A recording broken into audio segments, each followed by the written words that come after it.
Me acuerdo cuando estudiaba que era interesante asistir a clase, sobre todo cuando estudié ya en la rama de la educación superior. Era interesante porque había una motivación, y la motivación que me llevaba a mí a ir a la universidad era aprender. Quería aprender, quería lograr lo que de otra manera nunca podía hacerlo. Quizás a ti te han ofrecido algún título sin haber esforzándote en nada. Quizás te habrán ofrecido cualquier alternativa para mostrar algo que no eres, pero es una gran satisfacción cuando uno logra las cosas con el esfuerzo, con la dedicación que le ponemos en la vida para lograr las cosas. Y realmente me acuerdo que cuando lo iba con todo mi corazón a lograr el conocimiento, a lograr lo que quería alcanzar, y era un título que me produjera a mí no la satisfacción de que ya había alcanzado al mundo, sino la satisfacción de que lo que uno comienza lo puede terminar bien, dependiendo de la consistencia, de la intención y también del gran deseo que uno tiene de superación. Hoy en día doy gracias a Dios por ese esfuerzo, pero cuando yo vengo a la casa de Dios, cuando yo leo la palabra de Dios, yo me acerco a esa palabra, yo me acerco a ese contenido de las Escrituras con el deseo de aprender, de conocer cada día de ese Dios extraordinario, soberano, que tiene poder sobre todas las cosas, independientemente de lo que está sucediendo a nuestro alrededor, independientemente de lo que pueda estar sucediendo en nuestra propia familia, en nuestra propia vida. Le puedo decir con toda certeza que la palabra de Dios es nuestro refugio, es nuestra fuerza, es ese pan espiritual que el Señor envía a nuestras vidas para dar la energía y la capacidad necesaria para no evadir los problemas, sino para enfrentar los problemas y para solucionar los problemas en el poderoso nombre de Jesucristo. Amén. Esa es la realidad. Por eso yo vengo a la iglesia, porque quiero adorar a Dios, porque quiero aprender cada día de Él. Y en esta tarde me toca hablar de la educación que Dios nos ha dado a nosotros como tarea. La educación como tarea divina. ¿Y sabían ustedes que el mes de octubre celebramos el Día de la Biblia? El mes de octubre es el mes en que celebramos la Biblia, el Día de la Biblia. Y traigo un recuento de lo que, cómo el tránsito que ha tenido las cosas del Señor, la iglesia, la Biblia, a través de todos los tiempos. Pero para eso quiero primero que vayamos a el profeta Ezequiel, capítulo 44. Ezequiel capítulo 44, vamos a leer el verso 23.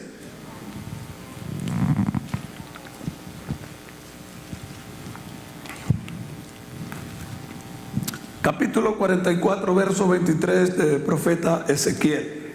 Dice así la palabra del Señor: y enseñarán a mi pueblo a hacer diferencia entre lo santo y lo profano, y les enseñarán a discernir entre lo limpio y lo sucio y lo no limpio. Ok. Y también en Mateo 4:16, Mateo 4:16 dice: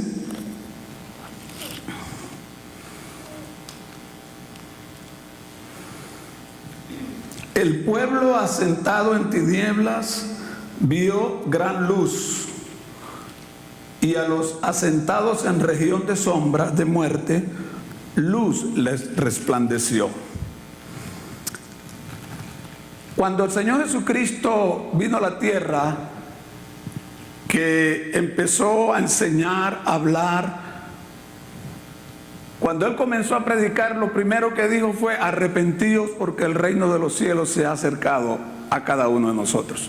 Ahora, ¿por qué Jesús comienza su mensaje con estas palabras? Porque la Biblia dice que todos los seres humanos somos pecadores, que no hay uno que haga el bien y no peque. Todos los seres humanos somos pecadores. Por eso Él está hablando con propiedad, porque Él fue el que nos creó y Él sabe que todos somos pecadores. Por eso comenzó su ministerio con estas palabras: arrepentíos, porque el reino de los cielos se ha acercado a ustedes. Viene, muere en la cruz, lo crucifican, llevó todas nuestras dolencias, dice la Biblia, por sus llagas nosotros fuimos curados. Él murió y al tercer día resucitó. Estuvo 40 días apareciéndosele a la iglesia, a diferentes personas en diferentes lugares, y luego de 40 días se fue al cielo, y allí comienza una etapa diferente de una iglesia que estaba en pañales todavía, una iglesia que fue fundamentada por Jesucristo en la tierra. Jesucristo es el creador de la iglesia en este mundo. Sin embargo, a los 40 días de haber nacido aquel nuevo pueblo, aquella nueva iglesia, el Padre, el creador de la iglesia, se fue de esta tierra.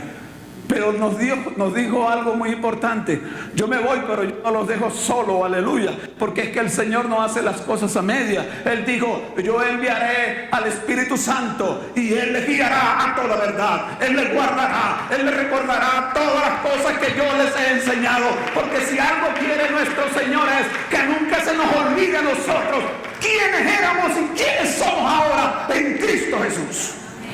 Hay una gran diferencia que debemos de marcar, que no debemos de olvidar por ningún momento de nuestra vida. Entonces, después de eso, pasaron 300 años. 300 años de la iglesia, donde la iglesia comenzó a mantenerse en la doctrina de los apóstoles. Enseñaban todo lo que los apóstoles enseñaron en aquel momento. Pero luego, ustedes saben que la iglesia siempre estuvo bajo un dominio, bajo un imperio que se llamaba el Imperio Romano. Y este Imperio Romano perseguía a la iglesia, continuamente perseguían a los creyentes, de tal manera que los creyentes se tenían que reunir en catacumbas, en cuevas, en lugares bien escondidos de la población, para que no los alcanzaran y los apresaran, los mataran y los llevaran a la cárcel. La iglesia por todo ese tiempo tuvo una persecución, pero fueron los años más gloriosos de la iglesia, cuando eran perseguidos, cuando eran señalados, cuando eran vejados. Es cuando la iglesia vivió esa etapa tan hermosa de dependencia del Señor. Pero después vino un elemento llamado Constantino el Grande, en los años 310 después de Cristo. Todos los emperadores anteriores perseguían a la iglesia, pero este emperador, viendo que la gente que componía al Imperio Romano se estaban convirtiendo al Evangelio, porque había una predicación continua, a pesar de que había esa persecución y esa prohibición, porque todos enseñaban que el César era el Señor, que el César era el único Dios y que no podían dirigirse a más nadie. Entonces la iglesia, retando a los emperadores, retando a los reyes, predicaban el Evangelio, y habían, según los historiadores dicen, que habían más del 15% de los integrantes de las cortes de este imperio que ya se habían convertido al Señor. Y entonces este emperador que llegó nuevo, Constantino, se dio cuenta de la gran influencia que tenía el Evangelio, que tenía el cristianismo alrededor de todo el mundo conocido, y entonces cambió la estrategia y decidió que la iglesia cristiana, que la iglesia del Señor ya no iba a ser perseguida, sino que pasó a ser la religión oficial del imperio. Y entonces, al él determinar, porque cuando aquellos emperadores o reyes determinaban bajo pena de muerte, el que no siga estas costumbres, el que no siga estas reglas, el que no siga esta religión, bajo pena de muerte serán aniquilados, serán perseguidos y sus casas serán convertidas en muladares. ¿Han leído eso en la Biblia? Muchas veces lo leemos cuando ha salido un edicto de estos. Pues este emperador decretó que la iglesia oficial era la iglesia cristiana. Hasta ese entonces la iglesia dependía del Señor.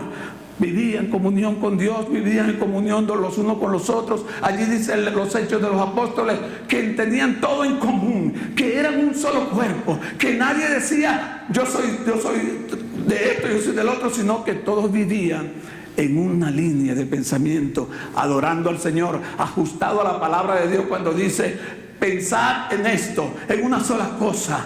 Todo lo que es bueno, todo lo puro, todo lo afable, todo lo amable, todo lo que es de buen nombre, dice la palabra. En esto pensaba esa iglesia en ese entonces. Pero cuando este hombre, este ser determinó la religión oficial del cristianismo para el imperio, allí entró toda costumbre y toda cosa pagana. Toda cosa fuera del propósito de Dios entró a formar parte de la iglesia cristiana en ese entonces. Y eso transcurrió años y años. Estamos hablando del año 313. Y en el año 1517, estamos hablando de 1200 años, 1204 años, ¿no? En esa fecha del 1517 surgió un monje, y les voy a dar unas serias características de este hombre llamado Martín Lutero. Martín Lutero era de una familia adinerada, de buena posición. El padre de este muchacho quería que él estudiara derecho, no curviado, sino derecho. O sea, que estudiara abogacía, que fuese abogado y que marcara un hito en la historia como familia, porque toda la familia anterior de él habían dejado una huella en la historia de Alemania, porque esto es un monje alemán. Y resulta que Martín Lutero no estudió leyes, sino que fue música, y se graduó con honor y hizo una maestría en música. Y después de eso, el padre le insiste y lo mandan para una ciudad a estudiar. Y antes no existían los Ferraris que ustedes tienen ahorita, lo que existía era burro, caballo. Y este hombre venía desde el pueblo para su pueblo, venía corriendo en su caballo, y empezó una gran tormenta eléctrica, rayos, centellas y todo tipo de cosas, y aquel muchacho se perdió en el monte y estaba asustado, y se zumbó en el charco allí en el fango, y empezó a pedirle a su santa, a la que él era devoto, y le empezó a decir, le dijo: si tú me salvas, me haces salir de esta, yo me voy a convertir en monje. Le dio esa promesa a su devota, y resulta que no le pasó nada, y llegó a su casa vivo y cumplió su palabra, a pesar del esfuerzo de su papá de que estudiara derecho. Él mantuvo su posición, porque en aquel entonces los hombres tenían palabra. Cuando un hombre decía algo, lo cumplía. Ahorita, ni aunque le ponga una pistola en el pecho a las personas, van a cumplir las palabras que dan, porque se ha desvanecido completamente esa virtud que es la palabra, tener palabra. Cuando uno dice, aún en todas las áreas, en todas las circunstancias de la vida. Si el hombre tuviese palabra hoy en día, no existiera divorcio, no existieran hogares reventados, rotos, por la sencilla razón de que Jesús, cuando uno da la palabra, uno debe de ser consecuente con esa palabra. Y aquel hombre dijo eso, y lo mantuvo, y se fue para un monasterio. Fue y se convirtió en un monje, y siguió estudiando porque tenía deseo de superación. La superación no es mala. Malo es cuando la superación me hace desviar del Señor. Eso sí es malo. Pero tú superarte, eso no es nada malo. Es bueno. Es de buen nombre que tú alcances ciertas posiciones. Eso es de buen nombre. Eso vale la pena hacerlo. Pero lo que no debe de permitir jamás es que Jesucristo sea desplazado por nada de este mundo. Ni Jesucristo dijo: que me ame más que padre, madre, hijo, lo que sea, no es digno de mí. Entonces es importante mantener la prioridad. Nuestra prioridad debe de ser siempre Jesucristo. No hay otro. Bueno, este hombre comenzó a estudiar entonces y se graduó en un doctorado en teología. Y lo enviaron a dar clase a un lugar que se llama Wittenberg, no es Wittenberg, ¿okay? Lo enviaron a ese lugar en Alemania, un pueblo lejos de Frankfurt, que no era la capital en aquel entonces, Y allí lo pusieron bajo una parroquia. Una parroquia consta de 11 puntos, 11 provincias. Y él era el encargado, y allí lo pusieron a ser maestro de teología y de Biblia. En ese entonces nadie tenía acceso a la Biblia, a las escrituras, ni siquiera a Martín Lutero. Era teólogo, se graduó con honores en la Universidad de Teología, pero no sabía, todavía no había tenido en su mano una Biblia, porque solamente los obispos, los cardenales, los de alto nivel tenían acceso a la Biblia, y la Biblia estaba escrita en hebreo y en griego. Y para ese entonces la cantidad de personas que no sabían leer era muy elevada. Eran muy pocas las personas que sabían leer, y los que sabían leer tampoco tenían acceso a las escrituras, porque solamente eran los altos de la iglesia. Hay una expresión de Martín Lutero que a mí me encanta mucho, y él dice: mi conciencia no me permite creer en algo que las escrituras no afirmen. Interesante pensamiento de este hombre, pero hasta ese momento él no había tenido acceso. Entonces, cuando lo ponen como el párroco, como el encargado de esas 11 parroquias, pues le dieron una Biblia en hebreo y en griego. Y él comenzó a afanarse a aprender hebreo y el griego, y cuando comenzó a estudiar las escrituras en el idioma original, pudo detectar una serie de cosas que no compaginaban con lo que él estaba viendo. Antes de eso, yo recuerdo, según la historia, que el monje principal del monasterio donde él estaba, lo enviaron a Roma, y para ese entonces ir a Roma era como era la antesala del cielo para esta gente que vivía bien lejos en las aldeas. Yo me acuerdo la primera vez que fui a Caracas. Yo vivo en un monte, y todo ir a Caracas era wow. ¿Tú fuiste a Caracas, la capital? Wow. Así también era en aquel entonces. Entonces, cuando le dijeron a este hombre, a este muchacho joven: vas a ir a Roma y vas a ver, y vas a ver la cultura. En ese tiempo en que Martín Lutero llegó a Roma, era el tiempo del Renacimiento, cuando Miguel Ángel estaba pintando el techo de la iglesia Sistina. Bueno, los que han ido allí, yo no he tenido el privilegio, hasta ahora ni me llama la atención, pero hay muchos que van y vienen admirados de esas pinturas que tiene esa iglesia llamada la Sistina, impresionantes, que pintó Miguel Ángel, el primo mío. Bueno, el asunto es que él llega en ese momento a Roma, pero sí estaba admirado de las esculturas que existían, de las artes que habían allí, de Botelo, de Miguel Ángel, de muchos artistas que existieron en ese entonces. Pero se decepcionó de ver a sus consiervos. Cuando se dice consiervo, es personas que tienen el mismo servicio que haces tú. Eso es un consiervo. Se decepcionó completamente, porque vio a este tipo de personas con una doble vida. En las noches, la vida nocturna, era terrible lo que vio allí, y se decepcionó de eso. Entonces en su mente pensó: yo creía que estaba entrando al cielo, y donde he entrado es al infierno. Porque aquellos que enseñan la verdad, aquellos que están para enseñarles al pueblo a lo que es pecado, son los primeros que están propiciando el pecado, haciendo una serie de cosas que a Dios no le agradan. Entonces este hombre, hay una capilla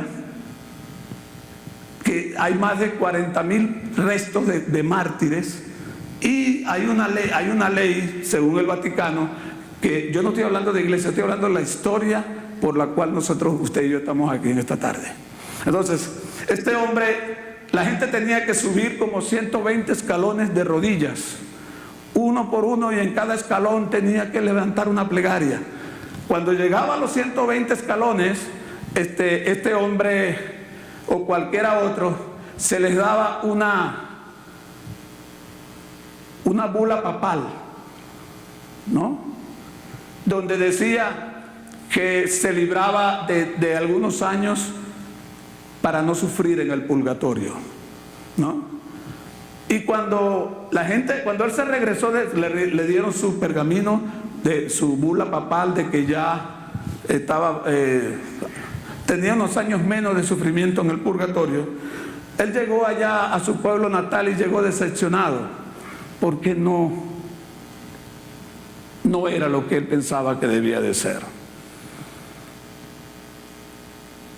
Y se le ocurrió la brillante idea, como ya conoce la Biblia, como habla hebreo y griego y entiende la Biblia, escribió 95 tesis, 95 posiciones, pensamientos que él tenía acerca de lo que le enseñaron, cómo diferenciaba de lo que la Biblia dice. Y comenzó y lo fue a la catedral de Wittenberg y allí lo clavó. No era un malandro, no era un sedicioso, simplemente lo que fue, como hace aún todavía en las universidades, en las carteleras se ponen frases como para que se discuta en las clases, en los salones o en el recreo, en el tiempo de ocio, que se puedan discutir temas. Y resulta que este hombre puso esas tesis allí con la intención de que se debatieran, de que se discutieran. Él no tenía ninguna intención, porque él seguía siendo un monje, él seguía creyendo, él tenía sus santos devotos, él tenía todo igual.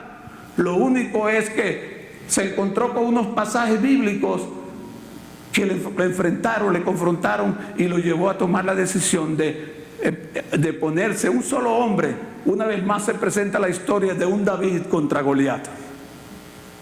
Porque en este entonces la Iglesia Católica tenía un poder extraordinario. Se llamaba Iglesia Católica Romana, Apostólica y Romana. Así se llamaba la iglesia en ese entonces. Y tenía un poder tan grande. ¿Sabe por qué? Porque en ese entonces de 4 niños, 1 moría. Y aparte de eso había una peste que se llamaba la peste bubónica, que acá arrasó con millones de personas, arrasó con pueblos, y la gente no le quedaba más que estar dependiendo del Señor. Eran muy sensibles a las cosas del Señor, porque si me muero por lo menos tengo la conciencia de que Dios está conmigo y de que me va a ayudar. Había un gran temor a Dios en ese tiempo. Y la iglesia tenía un poder increíble, y la iglesia instituyó muchas cosas. Entre ellas instituyó el diezmo por decreto, donde todo el mundo tenía que pagar, todo el mundo tenía que comprar las bulas papales. ¿Cuál es el otro nombre que tenía eso? Las indulgencias papales. Esas indulgencias no solo te libraban a ti del sacrificio por unos años, sino también de los que ya habían muerto, tú los podías sacar del purgatorio. Y resulta que cuando esto fue lo que motivó a Martín Lutero a escribir esas tesis, porque el pueblo estaba siendo desangrado. ¿Por qué? Porque el Vaticano se había propuesto construir lo que hoy es la Basílica de San Pedro. En ese entonces se empezaron a recoger dinero y usaban todo tipo y como el pueblo, acuérdense que no tenía acceso a las escrituras, usaban a todo el mundo manipulando a la gente, asustando a la gente con el infierno, que se van a ir para el infierno, que hay que dar, que hay que sembrar, que hay que hacer una serie de cosas en el reino para poder cumplir con la propuesta del Señor de salvar al ser humano.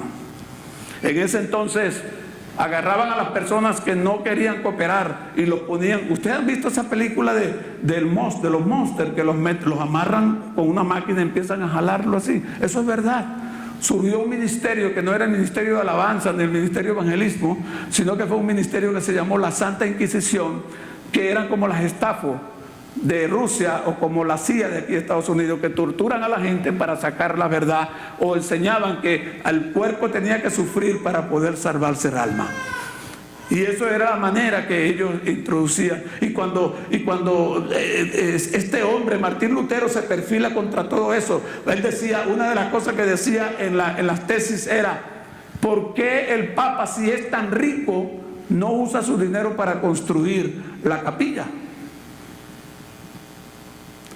Y eso pues cayó. Cuando esas tesis llegaron a las manos del Papa, inmediatamente mandó un mensajero a Martín Lutero diciéndole: retráctate, revoca eso que has dicho, di que es mentira, porque si no vas a ser quemado.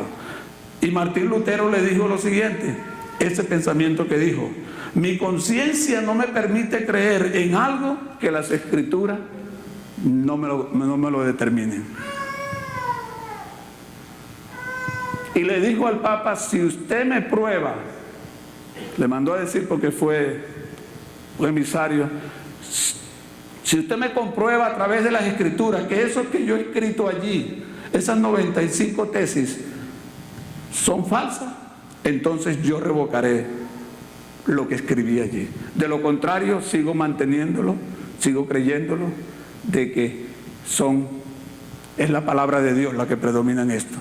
Bueno, total es que este hombre lo excomulgaron. En aquel entonces, excomulgar a una persona significaba que cualquiera lo podía matar como un animal, no le hacían absolutamente nada.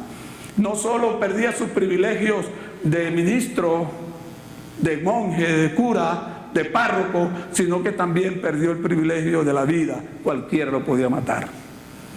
Bueno, para hacer la historia corta, este hombre fue salvado por unos príncipes alemanes que estaban a la expectativa, porque cuando hay tanto despotismo, cuando hay tanto acoso y tanta barbarie, siempre hay alguien que no está de acuerdo.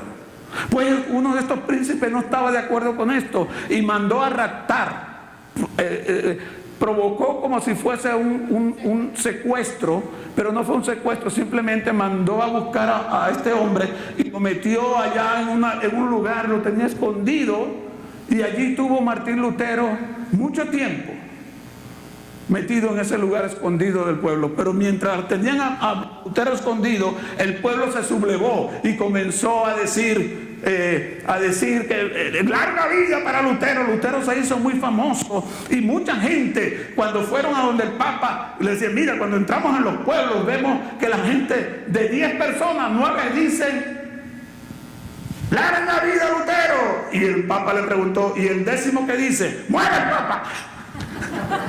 Yo dije: ¿para qué pregunté? ¿No? Pero era tan famoso que yo creo que fue más famoso que el mismo Papa, ese hombre llamado Martín Lutero. El asunto es que en las protestas que él hace, él encuentra que la iglesia instituyó 7 sacramentos. Jesucristo instituyó 2, que fueron el bautismo y la cena.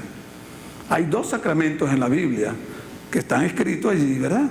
Que es el bautizo y la cena del Señor, que ellos llaman Eucaristía.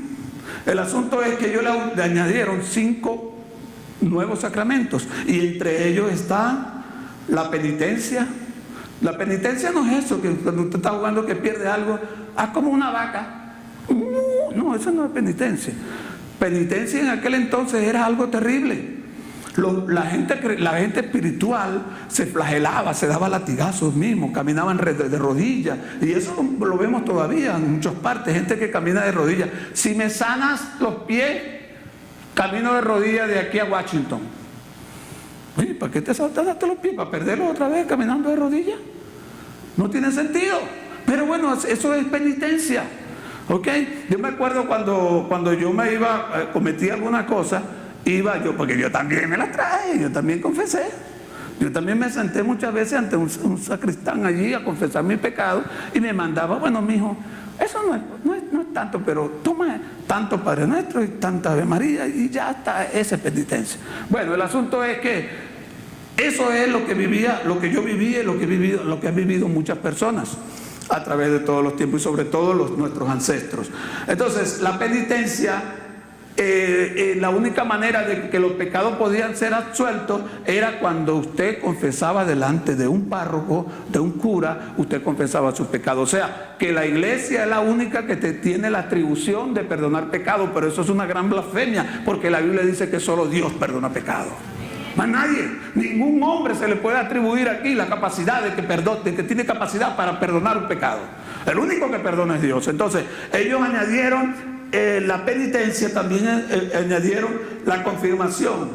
La confirmación es una unión más íntima con la iglesia, en la cual se recibe la sabiduría del Espíritu Santo. O sea que para yo recibir la sabiduría del Espíritu Santo, tengo que tener una afinidad con la iglesia totalmente, porque es la iglesia la institución de Dios en este mundo. Ahora, la iglesia, el problema es que esta gente no entiende que la iglesia no son las cuatro paredes, que la iglesia no es una norma, no son normas. La iglesia son usted y yo, todos los seres humanos somos la iglesia.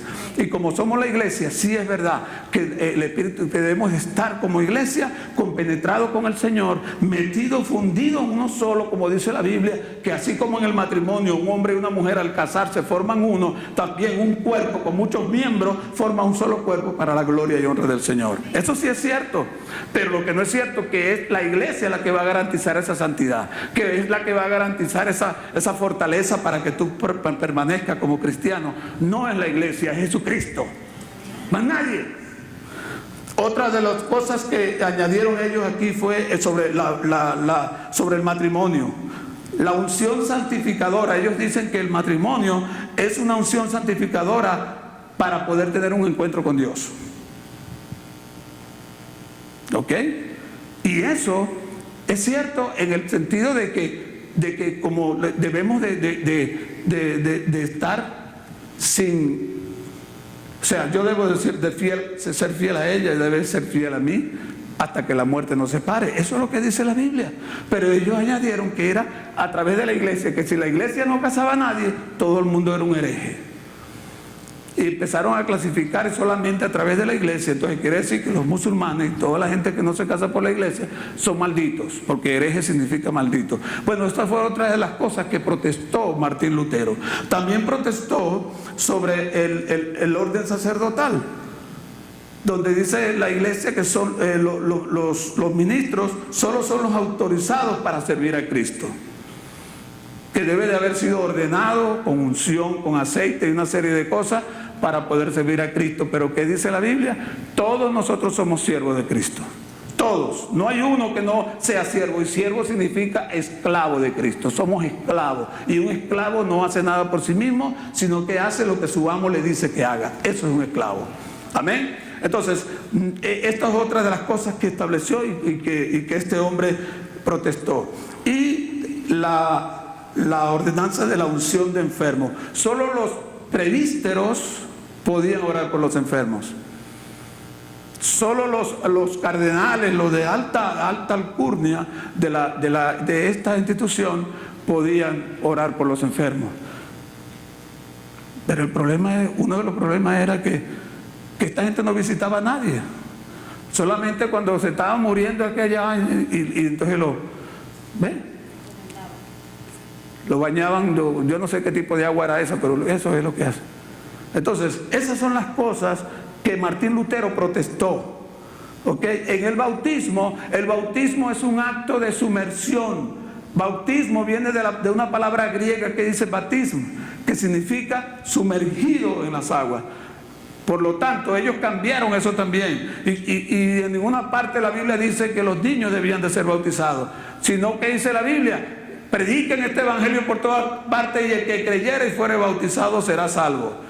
¿Dónde usted ha visto un niño de 4 meses, de 3 meses? ¿Arrepiente de tu pecado? Sí, yo me arrepiento de mi pecado. Eso no tiene sentido. ¿Okay? Una persona ya de 9, 11, 10 años, bueno, yo creo que ahorita ya ha bajado más la categoría, ¿no? Ya necesita pedir perdón porque ya sabe lo que es bueno y lo que es malo. Pero los niños le dicen que son de Dios. El reino de los cielos pertenece a los niños. Entonces no bautizamos niños aquí por eso, porque estamos en contra de eso, y este hombre lo tuvo en contra también.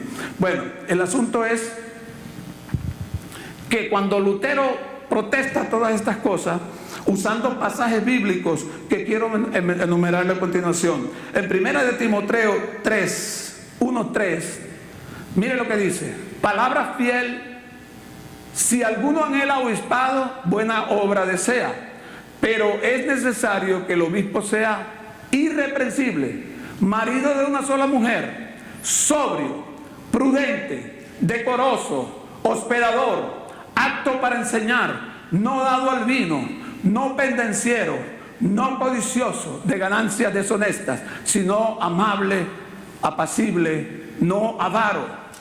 Porque el otro texto dice: porque si no practico, si no tengo esas cosas, ¿cómo podré yo guiar? Si yo no puedo mantener mi casa en un orden, ¿cómo puedo yo guiar la grey del Señor? En otras palabras, lo que está diciendo el Señor aquí es, si una persona para poder ser obispo, para poder ser pastor, porque eso es la palabra obispo, es pastor, es lo que significa pastor. Si un pastor no sabe lo que es el matrimonio, ¿cómo va a aconsejar a alguien sobre el matrimonio? Si un pastor no sabe lo que es tener hijos, ¿cómo va a aconsejar a alguien cómo mantener y criar a sus hijos? Por teoría, lo teórico no funciona, tiene que ser lo práctico. No, pregúntale a un ingeniero recién graduado de mecánico, eso no sabe ni siquiera dónde va la tuerca. Porque todo es conocimiento, tiene que ponerlo en la práctica. La práctica es lo que marca la diferencia. Así también, el Señor está diciendo allí, para poder ser pastor tú tienes que ser casado, marido de una sola mujer. No avaro, no pendenciero, no dado al vino, ninguna de estas cosas. ¿Por qué razón? Porque tú vas a atender gente con diferentes problemas y si tú no tienes la moral para atenderlo, ¿cómo puedes ayudarlo? Nunca vas a poder ayudarlo. Entonces, esa cita la encontró él. ¿Por qué? Miren lo que dijo Jesucristo allá. Vamos a ver.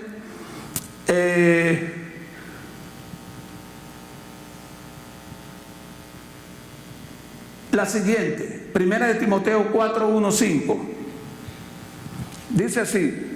Pero el Espíritu dice claramente que en los postreros tiempos algunos apostatarán de la fe, escuchando a espíritus engañadores y a doctrinas de demonios por la hipocresía de mentirosos que, teniendo cauterizada la conciencia, prohibirán casarse y mandarán a abstenerse de alimentos que Dios creó para que, con acción de gracia, participen de ellos los creyentes y los que han conocido la verdad, porque todo lo que Dios creó es bueno y nada es de desecharse si se toma con acción de gracia, porque la palabra de Dios,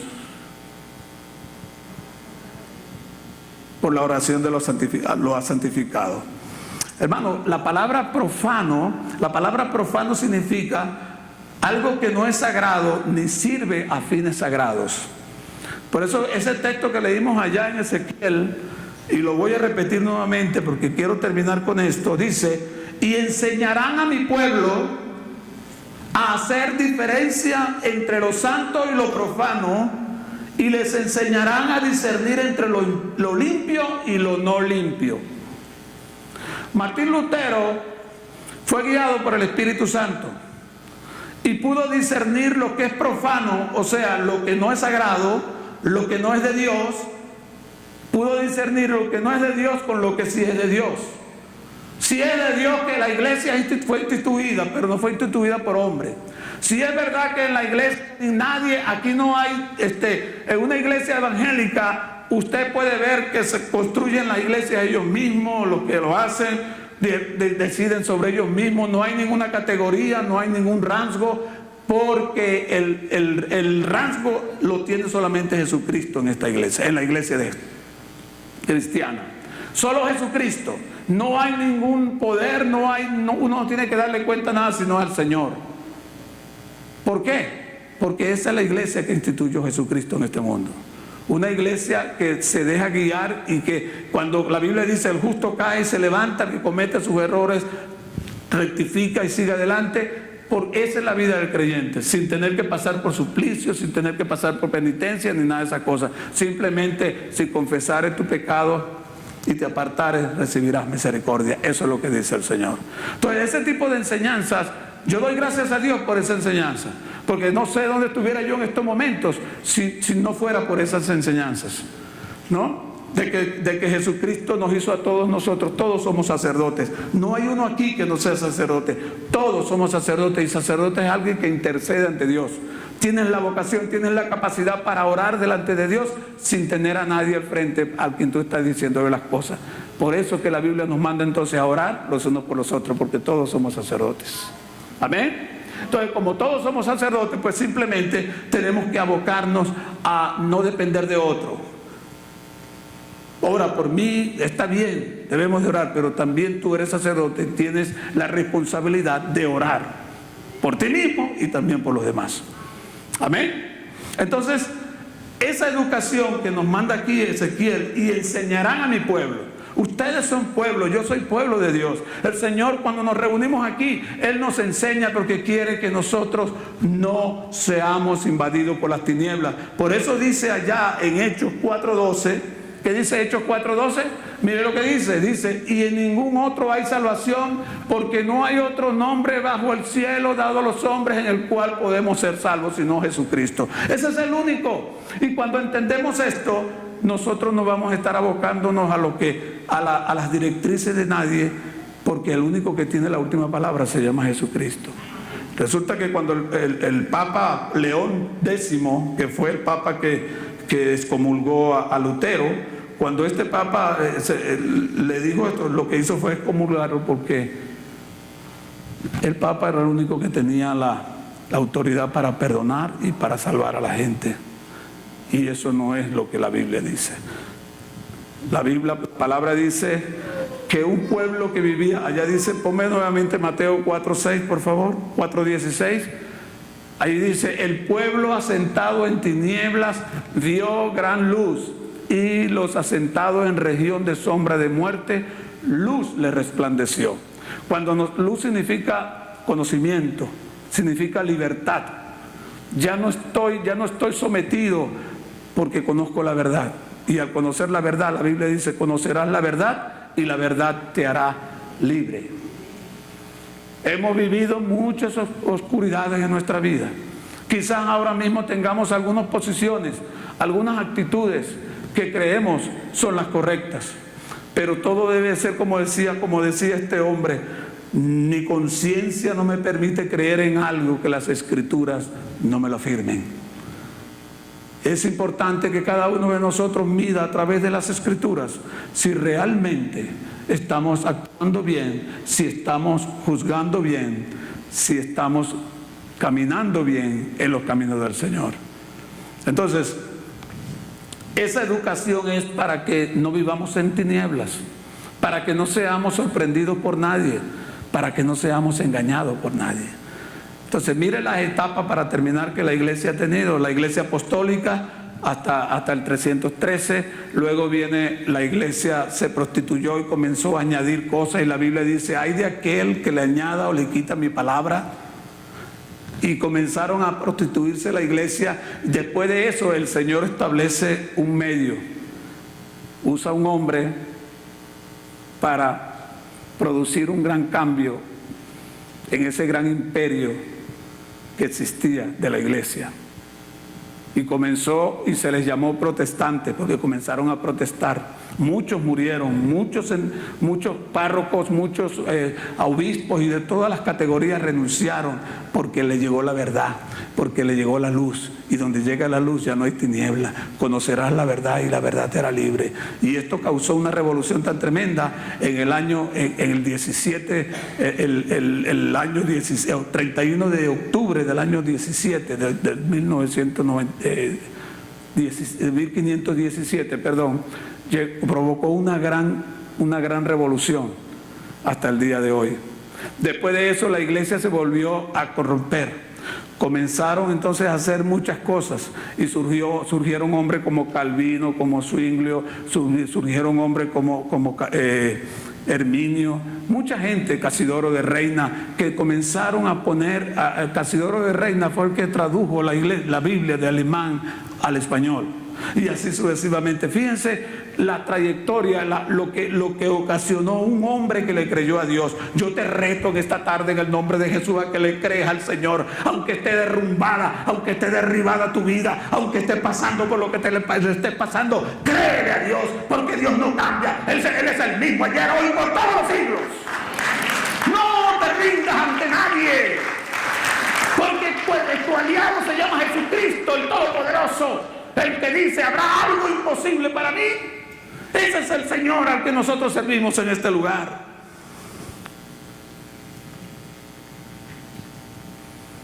Después del protestantismo, a la iglesia la llamaron los separados. Le cambiaron el nombre. Los separados, los hermanos separados. Y hoy en día, ¿sabe cómo los llaman? Cristianos. ¿Cómo comenzó allá en un pueblo, como cuando llamaron a las que seguían a Jesucristo por primera vez? Cristianos. Hoy en día, que estamos viviendo los últimos tiempos, ¿cómo llaman a la iglesia? Cristianos. ¿Qué tú eres? ¿Católico o cristiano? Yo soy cristiano. Es interesante que estamos viviendo los últimos tiempos. La iglesia comenzó y se le llamó cristiano por primera vez. Hoy estamos al final de los tiempos y se nos llama cristiano nuevamente. Otra señal de que ya pronto estaremos con nuestro Señor Jesucristo. Porque ya no hay más cambio, porque así comenzó como cristianos y vamos a terminar como cristianos. Pero no se sienta tan tranquilo, no se quede tranquilo con esto, porque la iglesia hoy en día también está teniendo un gran cambio. Así como allá vendían las indulgencias para construir, para lograr beneficios, hoy en día hay muchas iglesias que ya no usan indulgencia, pero sí usan pacto. Pacta con el Señor con 10,000, con 15,000. Ese tipo de cosas está deteriorando la iglesia también. No caiga en eso. Apártese de iglesias donde viven pidiendo dinero. Eso viene disfrazado de esta cultura, de esta cosa que ya vivió la iglesia anteriormente. Así que tenga cuidado con eso, o siembre aquí para que coseches. Ese tipo de cosas es la iglesia que está cayendo hoy en día, pero de allí también el Señor sacará su remanente. De allí también el Señor va a sacar su brazo poderoso para que no doble sus rodillas ante todas esas cosas que estamos viendo en este mundo. Aléjese de todo ese tipo de cosas. Y quiero hacer un llamado en esta tarde. Póngase de pie conmigo. La educación marca la diferencia.